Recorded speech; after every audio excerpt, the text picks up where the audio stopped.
ख्रिस्त में प्यारे भाइयों और बहनों, आज हम सामान्य समय के 11वां रविवार में हैं।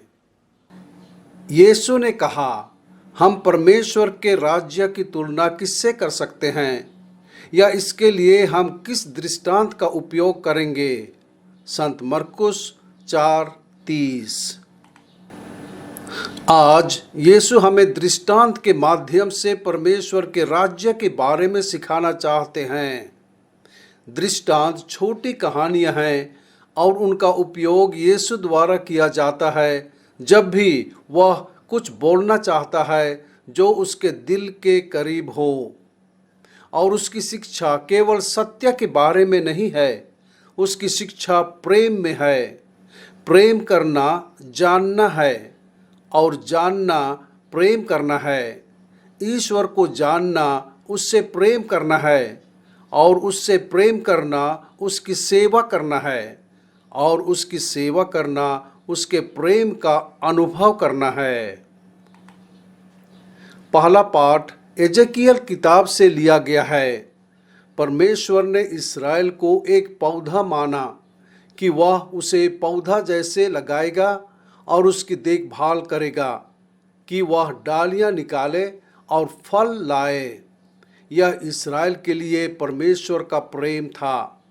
उसने उनके बारे में सोचा और उनके रहने और फलने फूलने की योजनाएं बनाई। ईश्वर ने इस्राएल के लोगों को शत्रुओं से बचाया और हमेशा उन्हें शांति और समृद्धि देना चाहता था यदि वे उसकी आज्ञाओं का पालन करते थे। आज का सुसमाचार का पाठ संत मरकुस से लिया गया है।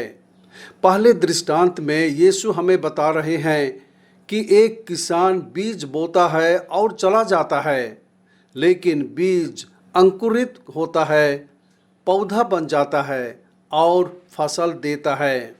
यह प्रभु का कार्य है। दिन प्रतिदिन ईश्वर पौधे की देखभाल करते हैं, वृद्धि देते हैं और फल लाते हैं।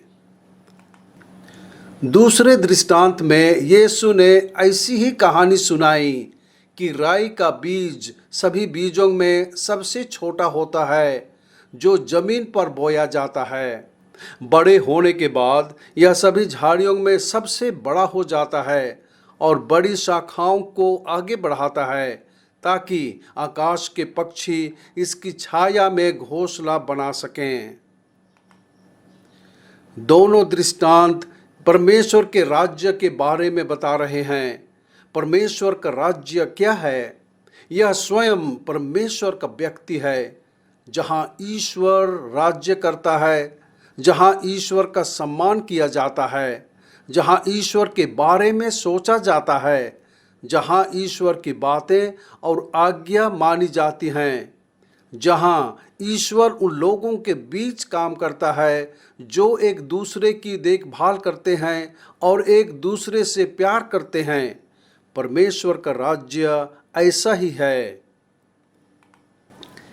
इसी तरह ईश्वर का राज्य प्रत्येक मानव व्यक्ति में ईश्वर को जानने और प्रेम करने की एक सरल इच्छा के साथ उत्पन्न होता है और बाद में जीवन में परिपक्व हो जाता है जब वह ईश्वर से प्रेम करने और उसकी सेवा करने के लिए तैयार होता है। जहाँ ईश्वर का राज्य है वहाँ ईश्वर है, और जहाँ ईश्वर है वहाँ ईश्वर का राज्य की स्थापना होती है।